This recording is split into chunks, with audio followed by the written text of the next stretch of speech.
सर्वेभ्यो नमो नमः। मो- मोनिका जी, आप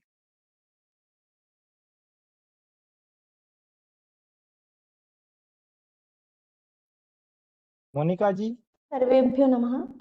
जी। हाँ,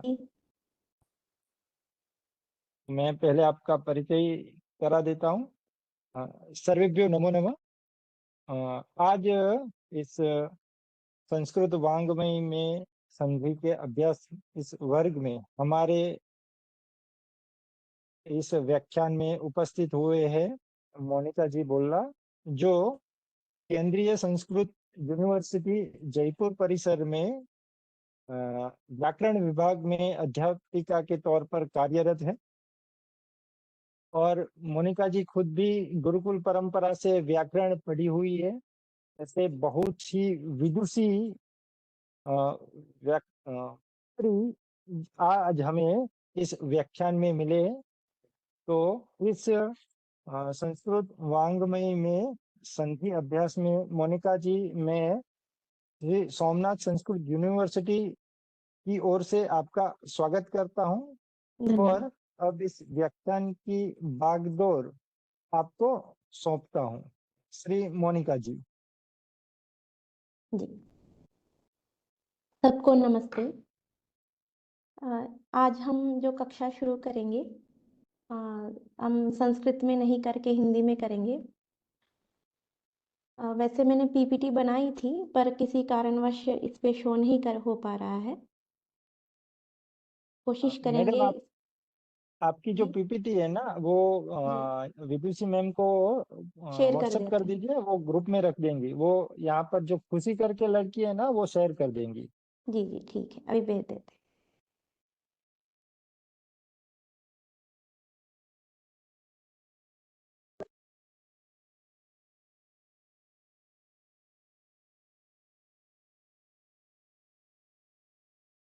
जी महोदय, शेयर कर दिया है।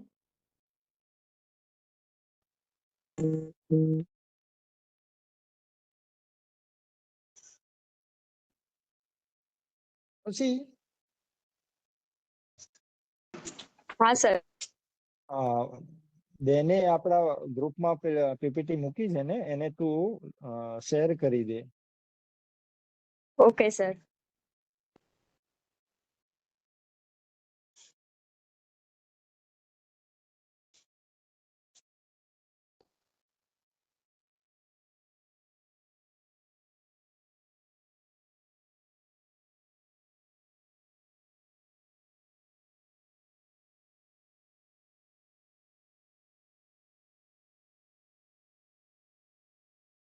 शुरू करते हैं।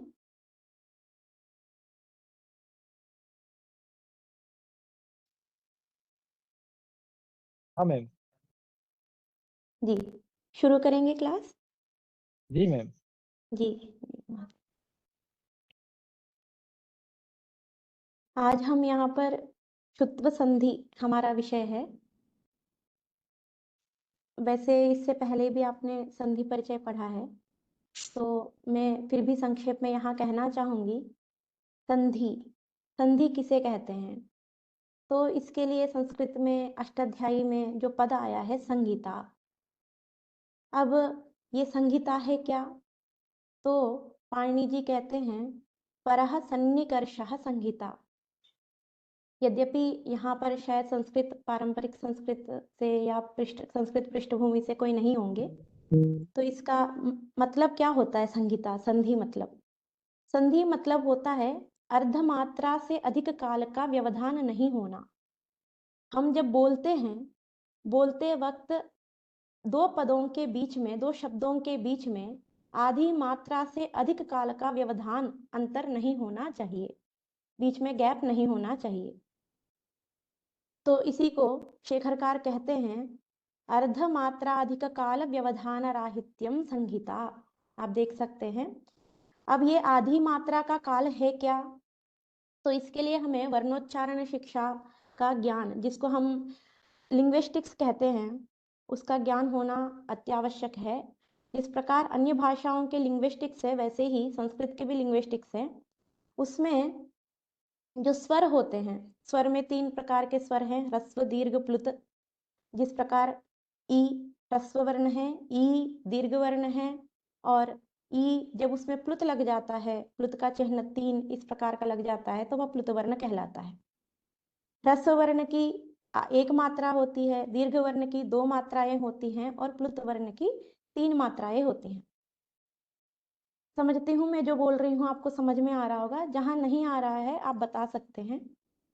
तो ह्रस्व वर्ण की 1 मात्रा है, दीर्घ वर्ण की 2 मात्रा है, और प्लुत वर्ण की 3 मात्राएं हुआ करती हैं। अब आधी मात्रा किसकी होती है? तो कह दिया व्यंजन की आधी मात्रा होती है। व्यंजन के उच्चारण के समय में हमें व्यंजन केवल अकार आदि रहित जो व्यंजन होता है, जैसे हमने की बोला तो उसमें ककार भी है, का के बाद ई भी है, तो इसका मतलब हो गया का और ई 2 मिलके हो गई की। ककार की वहां आधी मात्रा है और इकार की 1 मात्रा है, तो 1.5 मात्रा वाला हमने उच्चारण किया की।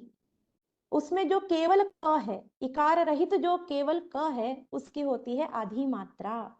यदि उतना ही हमें काल, यदि किसी 2 पदों के बीच में उससे ज्यादा का यदि काल होता है, तो हम उसे अर्धमात्राधिक काल का व्यवधान मानकर वहां संधि हम नहीं मानेंगे। संधि है, संधि किसे कहते हैं आप समझ में आ गया होगा। आधे मात्रा का उच्चारण जो काल है, उतना ही काल होना चाहिए 2 पदों के बीच में, 2 शब्दों के बीच में, उससे अधिक काल का व्यवधान नहीं होना चाहिए। जैसे सुधी उपास्य हमने बोला, सुधी उपास्य, इतना बोलने में सुधी और उपास्य के बीच में कम से कम आपको 1 मात्रा का व्यवधान प्रतीत होता है। इसका मतलब क्या हुआ? यहाँ पर 1 मात्रा का व्यवधान है, अर्थात यहाँ पर संधि नहीं है। अभी उसी सुधी उपास्य को हमने क्या बोला? शुद्ध्युपास्य। शुद्ध्युपास्य जैसे बोला, वहां पर सुधी का ई को य हो गया, शुद्ध्युपास्य बन गया। अब यहाँ पर बीच में हमें कोई व्यवधान की प्रतीति नहीं हो रही है, कोई बीच में गैप नहीं है, उच्चारण काल में गैप नहीं है, इसलिए इसको हम कहेंगे संधि। तो अब हमारा जो टॉपिक है आज का, वो है हल संधि के अंतर्गत है श्चुत्व संधि। अब संधि भी है, अच संधि भी होती है, हल संधि भी होती है, विसर्ग संधि भी है, स्वादि संधि भी, इस प्रकार कई संधि है। अब कहा ये हल संधि है क्या? तो जो वर्ण समाम्नाय के सूत्रों को जानते हैं, 14 सूत्र हैं जो आपको सामने दिखाई दे रहे होंगे। अयुन, रिलरिक, एओंग, अयोच, ये 4 सूत्र हैं। उसके बाद के सूत्र हैं, 10 सूत्र हैं। हय वरट लन यम गणनम झभई गढ़धश जब गढ़दश खफ चटत चटतौ कपय श सर हल, ये हो गए 10 सूत्र। अब ये जो 14 सूत्र हैं, इनमें अच अयुण के आकार से लेके आई औच के चकार पर्यंत जितने वर्ण हैं आप देख पाएंगे सामने। कौन से वर्ण आ गए हैं? अ, ई, उ, रिल, री, ए, ओ, आई, औ। ये जो वर्ण हैं आप भी जानते हैं, ये कौन से वर्ण हैं? स्वर वर्ण हैं। उसके बाद आप देखेंगे हय वरट लन यम गणनम झबय गड़दश जब के सारे जितने वर्ण हैं वो सब आप देखेंगे वो व्यंजन वर्ण है। तो ये जो अयुण आदि जो वर्ण हैं वो आपको दिख रहे हैं, जो अच जिसको कहते हैं अच, अयुण के आकार से लेकर अयोच के चकार पर्यंत, ये होते हैं अच वर्ण। इन्हें हम लौकिक भाषा में कह देते हैं स्वर। तो जब 2 स्वरों के बीच में संधि होती है तब उसे कहते हैं अच संधि। पूर्व पद, उत्तर पद आप सामने देख सकते हैं, नीचे सत्यचित मैंने उदाहरण दिया है। संधि जो होती है वो उसके लिए 2 शब्द होते हैं। एक शब्द है, जो पहला वाला शब्द होता है उसी को हम पूर्व पद कह देते हैं। जो बाद वाला जो शब्द है, पद है, उसे कह देते हैं उत्तर पद। तो यहाँ पर 2 पद हैं, एक पूर्व पद है, एक उत्तर पद है। अब संधि दोनों पदों के, पूर्व पद का जो अंतिम वर्ण होता है और उत्तर पद का जो प्रथम वर्ण होता है, उन दोनों के बीच में हम संधि करते हैं। अच संधि आपने अब तक जो पढ़ा होगा वो अच संधि थी, क्योंकि आपने 2 स्वरों के बीच में संधि देखी, री, ए, ओ, आई, ओ, इन स्वरों के आधार पर की जा रही थी। अब हम जो पढ़ेंगे वो है हल संधि। हल संधि है क्या, हल है क्या, तो आपके सामने ही है। एक बार सूत्र देख लीजिए क्या क्या है। ह य व रट में कितने वर्ण आ गए? अंतिम वर्ण को नहीं गिनेंगे हम, ट जो हलंत वर्ण है उसे नहीं देखेंगे। ह य व र ल याम गाना झ भ गढ़ ध जब गढ़ द खफ छटत चटत कप श श स ह। इतने वर्ण हैं। इसमें सारे व्यंजन वर्ण आ गए हैं, जितने भी स्पर्श वर्ण हैं, अंतस्थ हैं, ऊष्म वर्ण हैं, ये सब के सब आ गए हैं। आप देख सकते हैं ह य व र ये अंतस्थ हैं। उसके बाद पंचम वर्ण आ गए हैं, ह य व र ल अंतस्थ हैं और यम ग न पंचम वर्ण है वर्ग के। ज ब घ ड़ ध ये हो गए चतुर्थ वर्ग के चतुर्थ वर्ण। ज ब ग ड़ द जो दूसरा सूत्र जब ग दश वाला, वहां आ गए हैं आपके वर्ग के तृतीय वर्ण। क फ छ ट थ द्वितीय वर्ग के द्वितीय वर्ण, द्वितीय वर्ग के सारे वर्ण आ चुके हैं। च ट त क प ये कवर्ग चवर्ग टवर्ग तवर्ग पवर्ग ये सब वर्गों के प्रथम वर्ण आ चुके हैं। और श श स ये जो है आपके ऊष्म वर्ण है। और जो ह है, ह पहले भी आ चुका है, किन्हीं कारणवश ये दोबारा दूसरी बार भी पढ़ा गया है, वो हम देखेंगे क्यों पढ़ा गया है बाद में, क्योंकि कुछ संधियों में आवश्यकता होती है इसकी। तो अब इस प्रकार से आपने ऊपर से सार समझा कि जो हल संधि होती है वो दो हलों के बीच में की जाने वाली संधि है। दो हलों के बीच में अब जो उच्चारण में हमें एक मात्रा का समय लगता था कम से कम, वह अब अर्ध मात्रा के समय में परिवर्तित हो जाएगा। उसी को हम कहेंगे संधि, हल संधि।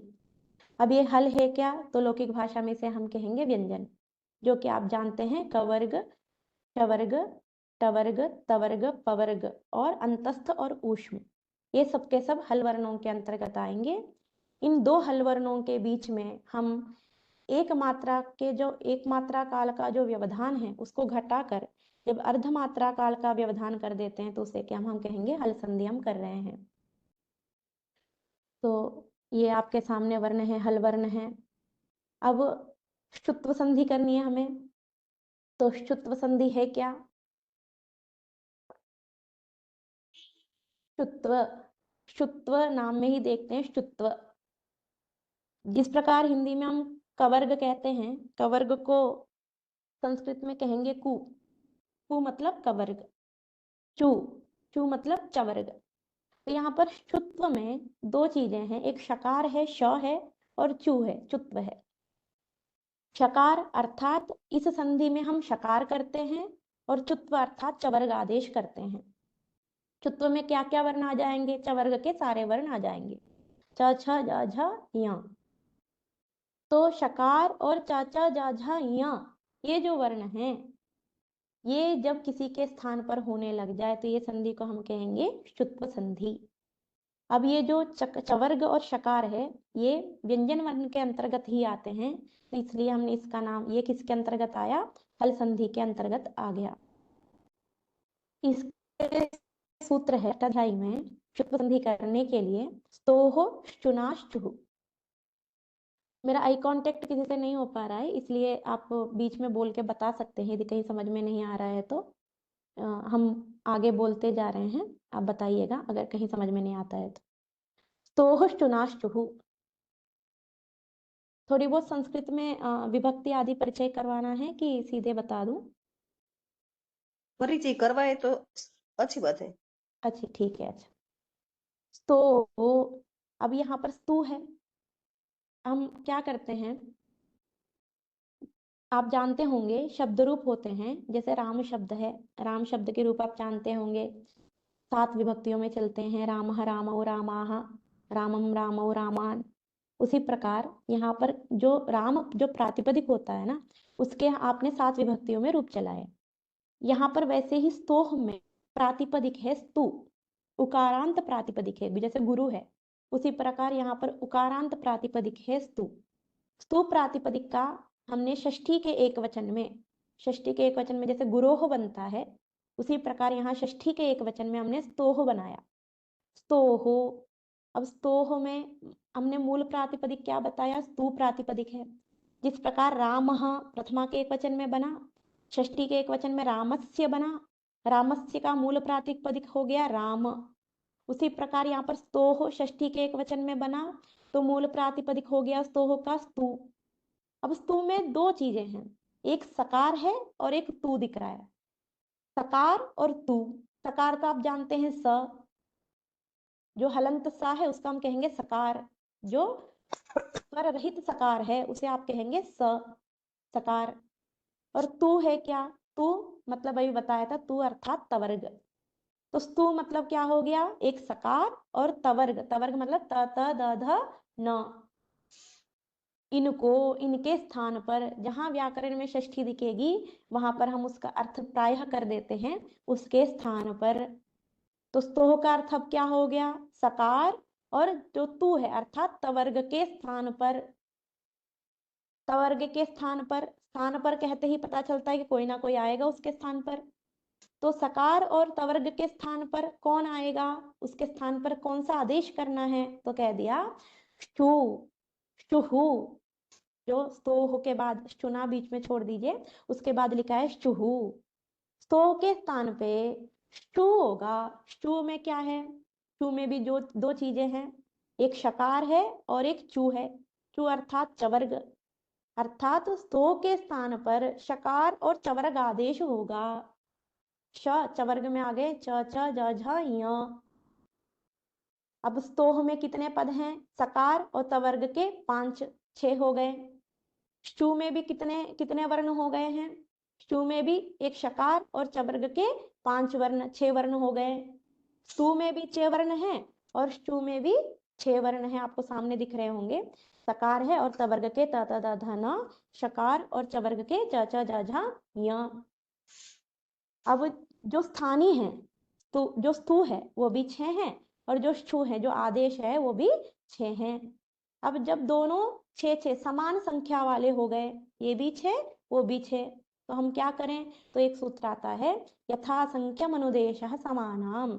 जहां पर ऐसे समसंख्यक आदेश और स्थानी समान संख्या वाले हो तो वहां क्या करना चाहिए, यथा संख्य आदेश होंगे। मतलब जो पहला वाला है उसके स्थान पे पहला वाला आदेश होगा, जो दूसरा स्थानी है उसके स्थान पे दूसरा आदेश होगा, जो तीसरा स्थानी है उसका तीसरा आदेश होगा। हम देखते हैं पहला स्थानी कौन है। पहला स्थानी है सकार। सकार स्तु में सकार पहला स्थानी हो गया। सकार का आदेश कौन होगा, पहला आदेश कौन सा है, स्तु का शकार, तो सकार को शकार आदेश होगा। अब तवर्ग में सबसे पहले जो त आएगा तो चवर्ग का पहला अक्षर कौन सा है, च, त को च, थ को छ, द को ज, ध को झ और न को य। इस प्रकार जो है यथासंख्य आदेश होंगे। तब हमने इतना देखा कि स्तु को सकार और तवर्ग को शकार और चवर्ग आदेश होते हैं, इसी को हम क्या कहते हैं, शुत्व संधि। पर ये कब होते हैं, उसके कुछ शर्तें हैं।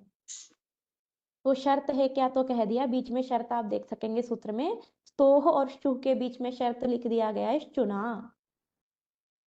चुना तृतीया है, चुना मतलब शु का योग होना चाहिए, शु का साथ होना चाहिए।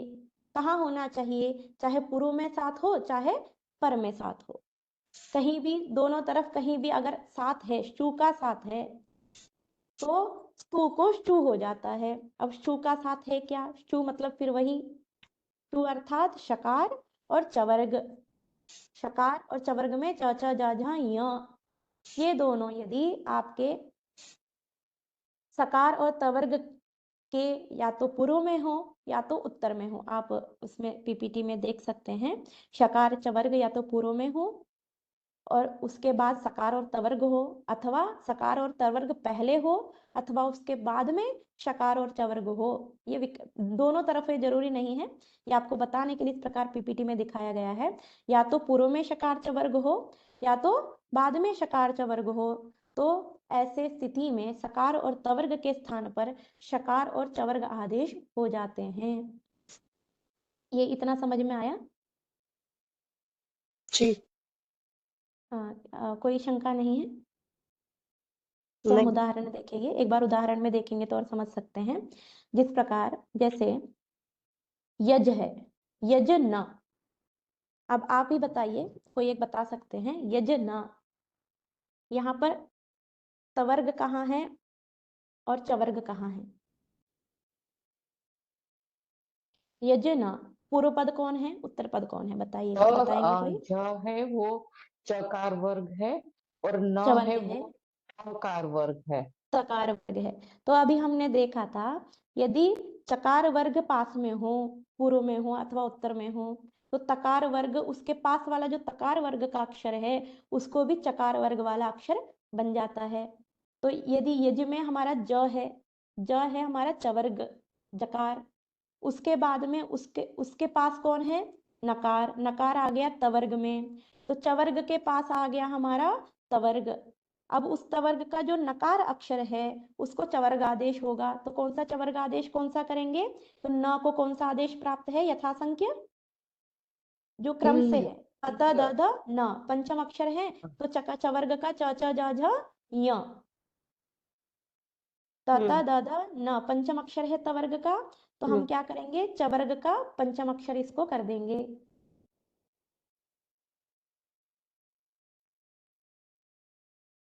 फिर से बताइए। यहाँ पर यज है, यज न, आप सामने देख सकते हैं जी। जी। तो यज न, अब यहाँ पर स्थिति है यज में जकार है, पूर्व पद हमारा हो गया जकार, पूर्व पद का अंतिम वर्ण हो गया जकार, उत्तर पद का आदि वर्ण हो गया नकार। आप नीचे देख सकते हैं यजना के जस्ट नीचे हमने बताया है पूर्व पद का अंतिम वर्ण ज और उत्तर पद का पूर्व प्रथम वर्ण हो गया न। इन दोनों के बीच में हमें संधि करनी है। अब हमने कहा चवर्ग का योग हो, मतलब चवर्ग साथ में हो। यहाँ चवर्ग कौन है, च च ज ज, य में से ज है, ज चवर्ग है, किसके साथ है, किसके साथ होना चाहिए, तवर्ग के साथ हो। तवर्ग कौन है, त त द द न। ऐसी स्थिति में तवर्ग को क्या होता है, चवर्ग आदेश हो जाता है। चवर्ग साथ हो तो तवर्ग को चवर्ग आदेश हो जाता है। अब देखिए यहाँ पर ज जो है वह चवर्ग है, चवर्ग तवर्ग के साथ में है, न जो है तवर्ग के अंतर्गत आ गया, इसलिए त त द द जो न है उस न को पंचम वर्ण, चवर्ग का पंचम वर्ण क्या होता है, च च ज झ य, तो य हो जाएगा। अब उसी के नीचे देखिए हमने बताया है क्योंकि ज साथ में था, चवर्ग था, उस इसलिए उसके पास में जो तवर्ग का नकार है उसको भी चवर्ग का पंचम वर्ण जो है य यकार हो गया है, तो ज और या मिला के बनता है आपका ज्ञ, यज्ञ। धन्यवाद। समझ आया जी। जी। उसी प्रकार हम दूसरा उदाहरण देख सकते हैं, सतचित, सच्चिदानंद स्वरूप हम परमात्मा के लिए प्रयोग करते हैं, तो सतचित।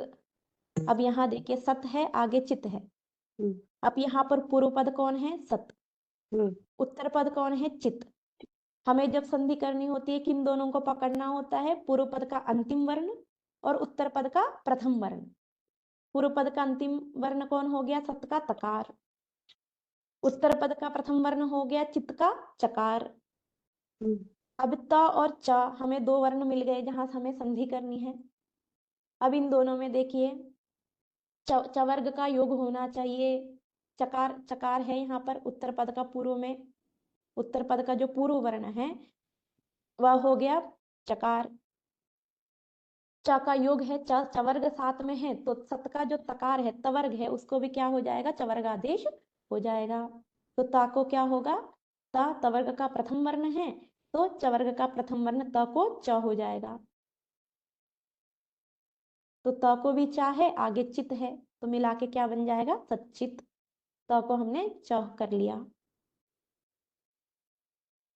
समझ में आया जी जी। जी। तो इसी प्रकार ये हमने देखा है, इसी को हम कहते हैं शुत्व संधि। मैम ये अब यहाँ इसमें पर हलंत वर्ग को ही बदलना है क्या? हाँ, हलंत वर्ण को ही, क्योंकि हल हल संधि हम इसको कहते हैं, ये जो शुत्व संधि है ये हल संधि के अंतर्गत आता है।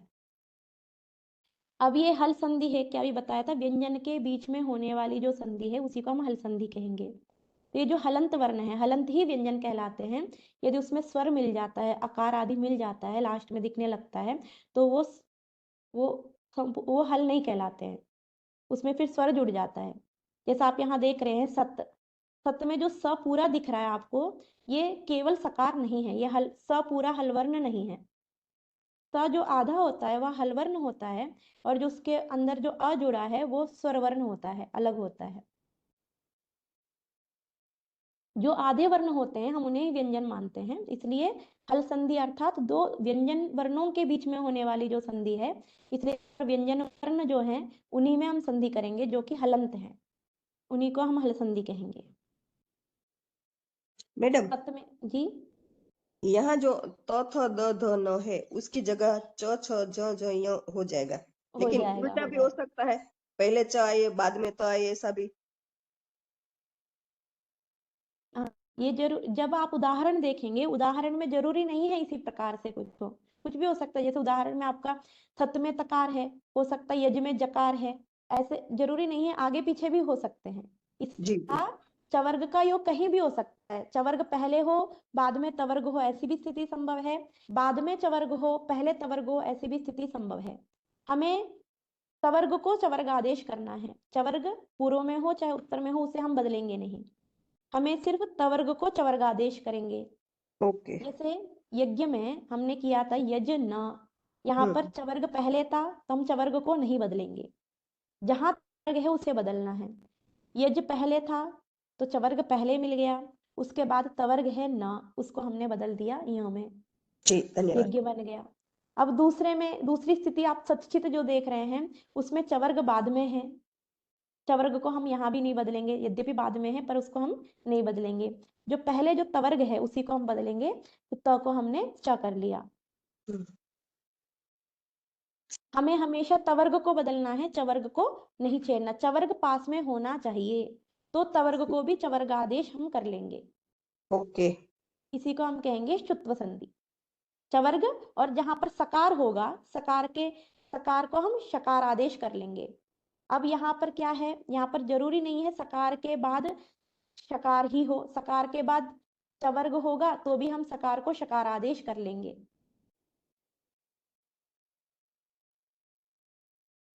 जैसे रामश्चिनोति, यहाँ हम देख सकते हैं राम, देखिए रामश्चिनोति, ये निकालिए आप पेज नंबर जो 3 है, ये दिखा सकते हैं आप, इससे नीचे, इसको बाद में देखेंगे, इससे नीचे दिखाइए, इसके बाद वाला पेज।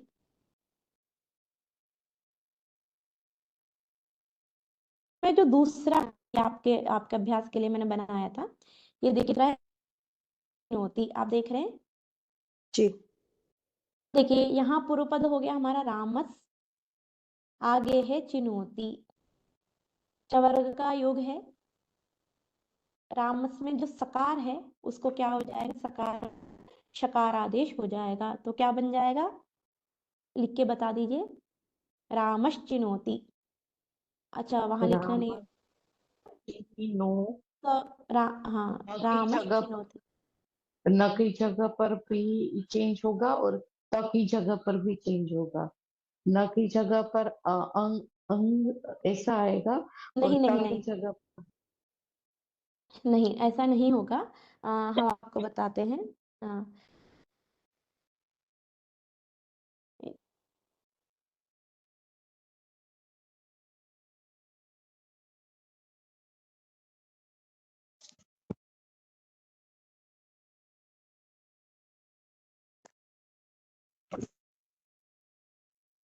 अच्छा इसमें हम लाइव लिख सकते हैं क्या? हाँ मैम, लिख सकते हैं।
क्या हुआ?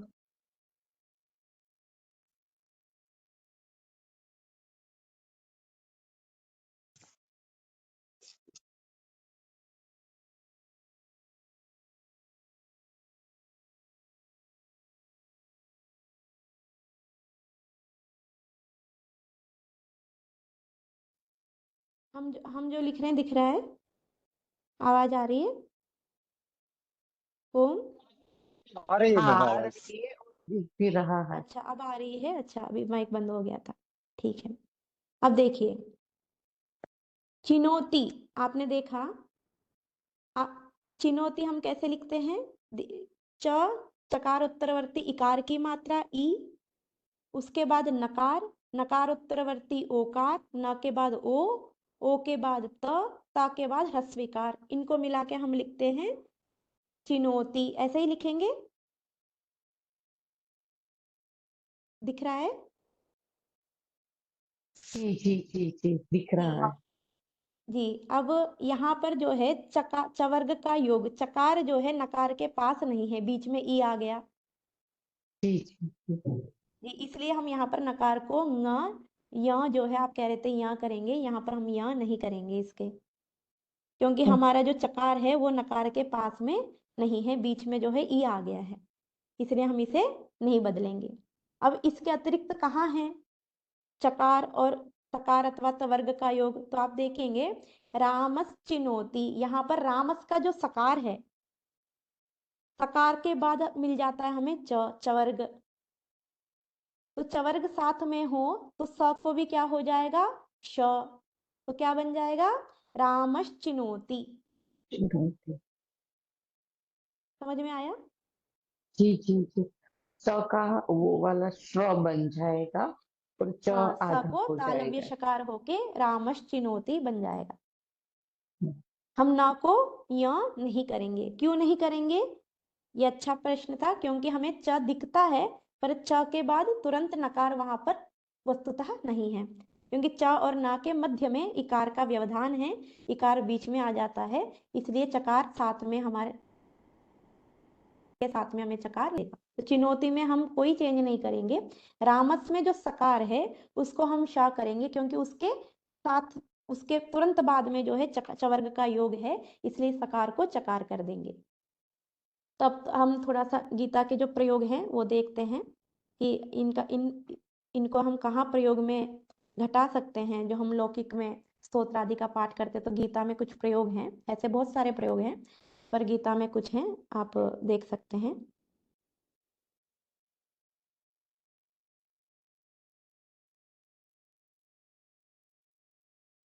जी, वो गीता वाला पेज दिखा सकते हैं।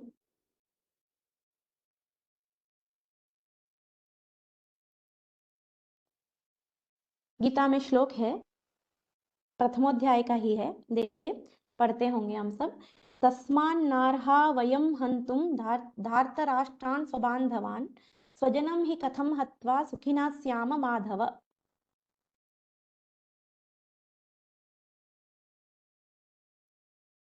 यहाँ पर देखिए, आप दिख रहे हैं तस्मान्नार्हा, तस्मान्नार्हा, यहाँ पदच्छेद कर सकते हैं। वैसे तो दिख ही रहा है आपको, सामने ही दिख रहा है तस्मान्नार्हा। यहाँ पर देखिए तस्मात, तस्मात नारहा, यहाँ पर तस्मात नारहा में तकार है, तकार को, हाँ ये नहीं है, चलिए ये उदाहरण नहीं बन पाएगा। अच्छा, ये दूसरे का आ गया है, चलिए कोई बात नहीं। ये नीचे का देखिए, किम कर्म किम कर्मेति, ये दूसरे के उदाहरण आ गए हैं। सबसे नीचे जो है किम किम कर्मेति कवयोप्यत्र मोहिताः तत्ते कर्म प्रवक्ष्यामि यज्ञात्वा मोक्षसे शुभात्। यहाँ पर देखिए यत यज्ञात्वा, यहाँ पर देखिए यत ज्ञात्वा, यहाँ पर यत ज्ञात्वा में ज्ञा है, ज्ञा में यहाँ पर सबसे पहला कौन सा वर्ण आता है? ज। ज और य को मिलाकर हम बनाते हैं ज्ञा। तो यहाँ पर तवर्ग से तुरंत बाद में कौन सा वर्ग है? चवर्ग है, इसलिए चवर्ग पास में होने की वजह से क्या हो गया, तवर्ग को हम चवर्ग आदेश कर लेते हैं। तो त को क्या हो जाता है, यद्यपि यहाँ पर तकार है, तकार हमने पदच्छेद किया है, त को यहाँ पर आप आगे पढ़ेंगे जष्ट संधि, तो त को पहले द होगा, यद ज्ञातवा, फिर द को हम त द कौन सा वर्ण हो जाता है? त त द तृतीय वर्ण है, इसलिए च च ज, द को क्या हो जाता है? ज। तो ये ज्ञातवा, इस प्रकार जो प्रयोग है गीता का वो बन जाएगा। अब थोड़ा सा आगे जो प्रयोग है वो दिखाइए। हाँ, ये ता को द हो जाएगा, ये आज जष्ट संधि से होता, फिर द को हम क्या कर लेंगे? ज। त को द, फिर यत में, फिर द को ज करके यज्ञात्वा बनेगा। तो उस प्रकार देखिए, रामश्येते, रामस शेते, यहाँ बताएंगे रामस में, रामस शेते में कौन बदलेगा? यहाँ पर किस वर्ण के स्थान पर हम कौन सा वर्ण करेंगे?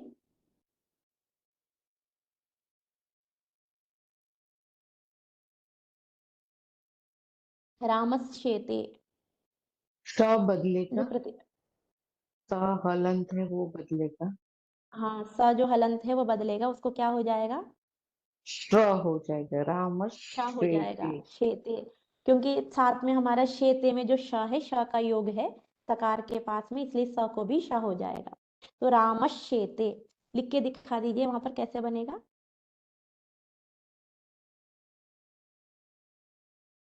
रामश्येते, आप देख पा रहे हैं? थोड़ा अक्षर बड़ा कर सकते हैं अगर, इसमें लिखना थोड़ा कठिन होता है फिर भी।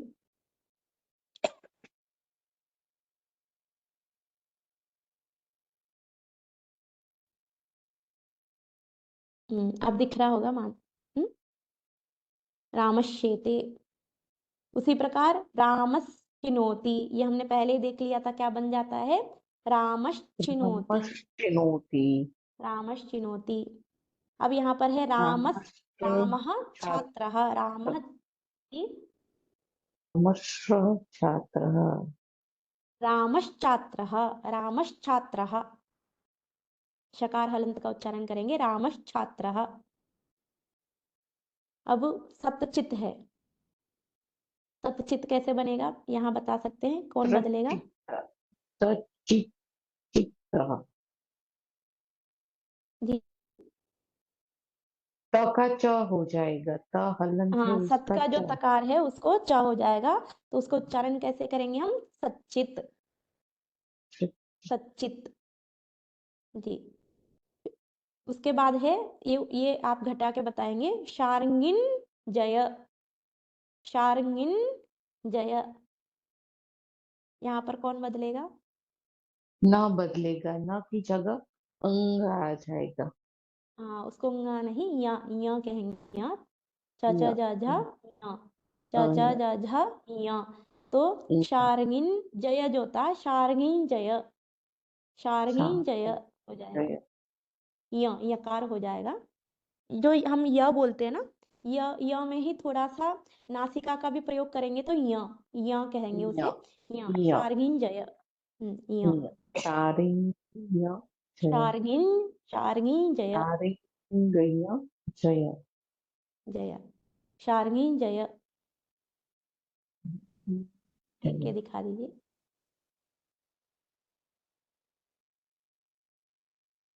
जी, नकार में हलंत है, कोई बात नहीं, समझ जाएंगे। शार्ङ्गिन जय, अग्निचित जयति। अब यहाँ क्या होगा? यहाँ थोड़ा सा है, जैसे पहले हमने देखा था यत ज्ञात्वा, आप देखेंगे कल या परसों में जश्व संधि पढ़ेंगे आप। अग्निचित में जो त है उसको मान लीजिए द है, द हो गया है, त को पहले द हो जाएगा, तो हमारे सामने है अग्निचिद जयति। अब द को क्या करेंगे?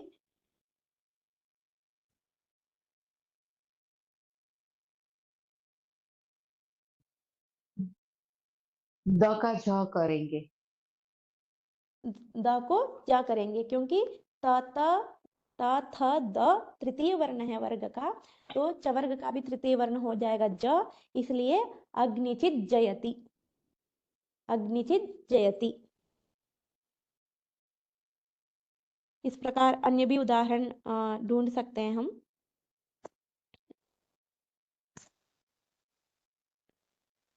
हाँ, अगर एक और उदाहरण, तस्माच्च, अब मैं बोल रही हूँ उससे अलग करने की कोशिश कीजिए। तस्माच्च क्या निकल सकता है? यदि थोड़े बहुत आप संस्कृत के पदों को पहचान सकते हैं विभक्ति की वजह से, तो आप इसका पदच्छेद कर पाएंगे। तस्माच्च, तो क्या पदच्छेद करेंगे? यहाँ पर अको शुत्व संधि पहले से है, तो तस्माच्च लिख के बताइए। वहां पर जो लिख रहे हैं तस्माच्च लिखेंगे।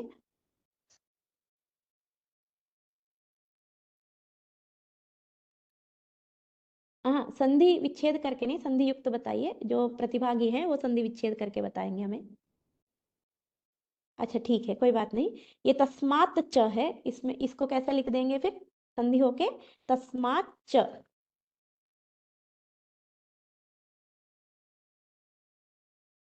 तो निकली जैसे ने तकार को चकार हो जाएगा, त को च हो जाएगा, तो तस्मात् च मिला के क्या लिखेंगे? तस्मात् च।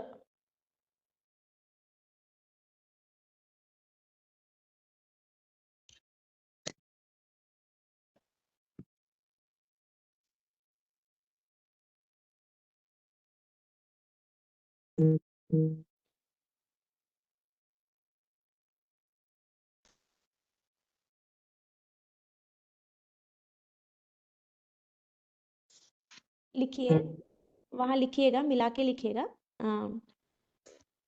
सर्वाजनी,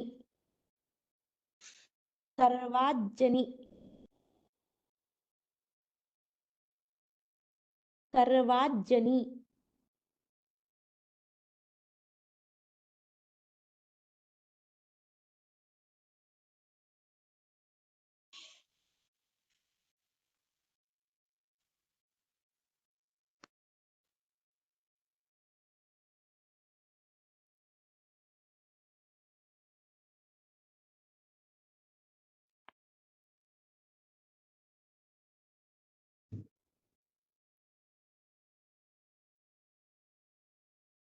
सर्वाजनी, सर्वाजनी। तो નો જોર દ થયો ને सर्वाजनी, श श सर्वाजनी सर्वाजनी, हाँ सर्वाजनी। सर्वाजनी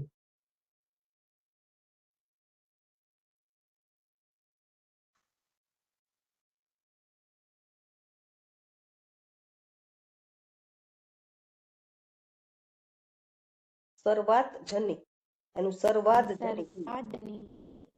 બરાબર ને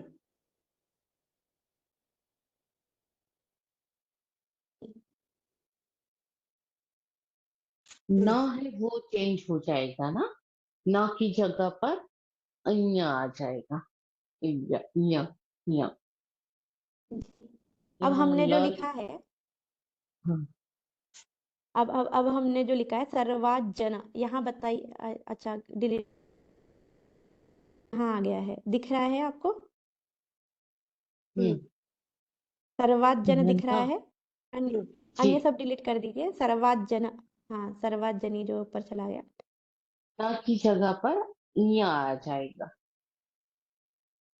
नहीं नहीं, अब इसमें हम नहीं नहीं, ना की जगह पे यहाँ नहीं आएगा, क्योंकि ज और न, सर्वाजन में आप देख रहे हैं ना, जकार उत्तरवर्ती जो नकार है ही नहीं। ज और ना के बीच में आप देखेंगे ज हलंत नहीं है, तो ज और ना के बीच में अ है, ज अ तो हाँ इसलिए ना को यहाँ पर नहीं बदलेंगे हम। अब यहाँ ये ठीक बताना है सर्वाजनी, तो यहाँ पर इसका विच्छेद यदि करना चाहें, यहाँ संधि नहीं होगी, संधि पहले से हो चुकी है, शुत्व हो चुका है। यदि आपको पदच्छेद करके बोलना है तो कैसे बोलेंगे? सर्वाजनी सर्वाज सर सर्वाज जनी, जनी ये कहा आपने जी। सर्वाज जनी, सर्वाज कोई शब्द नहीं होता है संस्कृत में, तो क्या होता है? सरव आ पूरा का सर्वात, सर्वात होता है। क्या होता है? सर्वात सर्वात। तो हम हाँ, पदच्छेद कैसे करेंगे? सर्वात जनी, सर्वात जनी। यहाँ पर त को क्या हो गया? त को पहले द हुआ, जैसे हम पहले देखते आ रहे हैं, फिर द को ज होके क्या बन गया है? सर्वात जनी। इसका पदच्छेद हम क्या करेंगे? सर्वात जनी। जनी। तो जब भी तो हम मैं गीता आदि पढ़ेंगे जहाँ इस ये प्रकार भी के प्रयोग आएंगे, ये भी याद रखना पड़ेगा ना कि सर्वा जैसा कोई संस्कृत में शब्द नहीं है। शब्द नहीं है जी। संस्कृत का पहले पदच्छेद करने के लिए हमें पद क्या होते हैं इसका जानना बहुत जरूरी है। ये पद आप कैसे जान सकते हैं, तो शब्द रूप जो होंगे आपको याद होने चाहिए। जैसे सर्व शब्द है, तो सर्व शब्द के जो रूप है कैसे बनते हैं आपको पता होना चाहिए। जो कि संस्कृत जब आप गीता आदि पढ़ेंगे तो उसमें आप गीता प्रेस गोरखपुर से भी जो किताबें छपती हैं कुछ में पदच्छेद भी दिया जाता है। केवल पारायण के लिए जो होती है उनमें तो नहीं होगा, जो उससे अतिरिक्त है उनमें पदच्छेद भी दिया जाएगा। तो उसको आप देखेंगे तो उसमें पता चल जाएगा किस प्रकार के शब्द हैं। ये संस्कृत में डिक्शनरी मिल जाएगी? संस्कृत में डिक्शनरी वो तो होती हैं, मोबाइल में भी पर होती है डिक्शनरी, लीलाबेन। हाँ मोबाइल में भी हाँ, होती हैं, पर मोबाइल में भी उसमें डिक्शनरी आपको मिल पदच्छेद जाती है। जी क्या? उसमें पर आपको जो विभक्तियां हैं, विभक्ति अलग करने के लिए उसमें कोई मेथड आप डिक्शनरी में सिर्फ शब्द होंगे, विभक्ति सहित शब्द वहां नहीं होते हैं। वो आपको विभक्ति जो है संस्कृत बोलने से ही हो पाएगा, संस्कृत बोलना ही होगा, बोलने से ही आ पाएगा। नहीं, वैसे शब्द भंडोर भी बढ़ाना पड़ेगा ना, इसीलिए पूछ रही हूँ। हाँ जी जी, वो तो मिल जाएगा आपको। वो कहाँ है उसका एड्रेस वेड्रेस को कौन बोले? कुंजन बेन बोले? हाँ हाँ હું બોલું છું। મને એડ્રેસ આપજો ને, તો હું મંગાવું ત્યાંથી શેનું? આ ડિક્શનરી માટે, સંસ્કૃત ડિક્શનરી માટે. અરે મોબાઈલમાં સંસ્કૃત ડિક્શનરી ડાઉનલોડ કરી લેવાની। સંસ્કૃત અચ્છા, હિન્દી છે, સંસ્કૃત ઇંગ્લિશ છે, એવી બરાબર, રીતના। થઈ જશે એમ ને? હા સરસ, લ્યો, થેન્ક હા। યુ. जी मैडम, आप आगे बढ़े. जी, तस्मात् चोदितम्, तस्मात् चोदितम्, तस्मात् चोदितम्, तस्मात् तस्मात् चोदितम्। चोदितम्। संधि करके बताइए। तस्मात् चोदितम्। अच्छा, डबल च हो जाएगा ना? जी, तस्मात् चोदितम् बताइए। हाँ, निकल हाँ, जाएगा. टका चेंज हो जाएगा। हाँ, है। त का तब का बने तो चेंज हो डबल. जाएगा। हाँ, डबल च हाँ, हो जाएगा. च हो जाएगा। तस्मात् चोदितम्। चोदितम्। हम्म।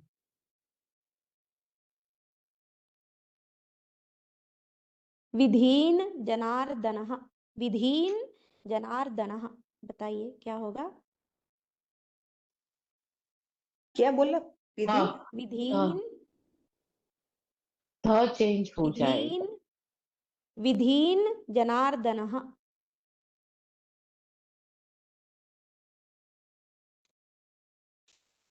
विधि नो, नो का यंग बनेगा. चेंज होगा। की जगह पर अ, ज आएगा। विधि चो, झका दो. विधि नो, न का यंग होगा ना, विधि नो यंग. हेलो, ध्वनिरागच्छति वा? विधीन, विधीन जनार्दनः। आं महोदय, ध्वनिम् आगच्छति। ध्वनिरागच्छति वा? आम्। हम्म। तत्र लेखनाय अहं प्रयते, परं तत्र लेखने काठिन्यं भवति, अत एव। अस्तु। न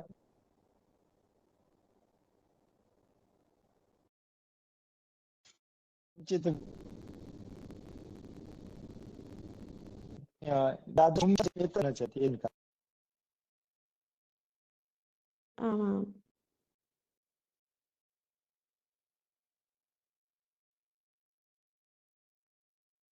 तो यहाँ न का यंग बनेगा. झका दो. विद्यंजन, विद विद स्कूल विद्यंगन. अमल विधियंजन, का ज बन जाएगा ना।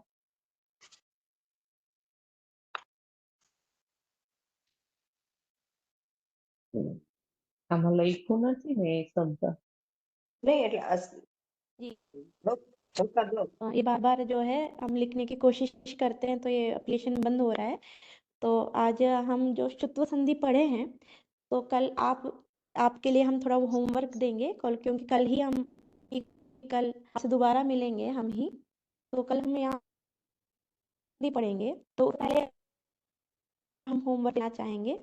भगवद गीता में जहाँ-जहाँ आपको शुत्व संधि दिखे, इस प्रकार जो हमने आज उस प्रकार तवर्ग को अथवा सकार को जहाँ शवर्ग और सकार होते हुए दिखे, वो आप उदाहरण जो है ढूँढ के लाने का प्रयास कीजिएगा और हमें बताइएगा।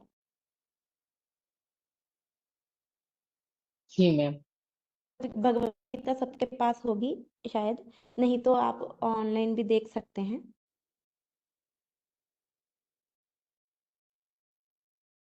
आज कक्षा यहीं तक रखते हैं। जी मैम। जी।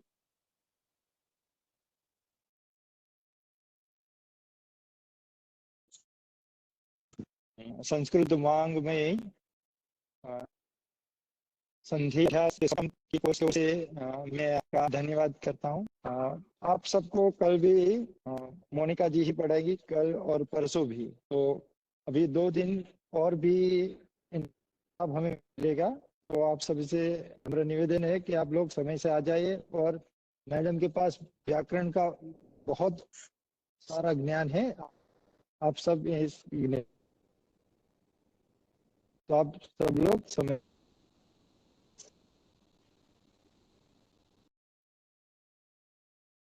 धन्यवाद मैडम। अ, धन्यवाद।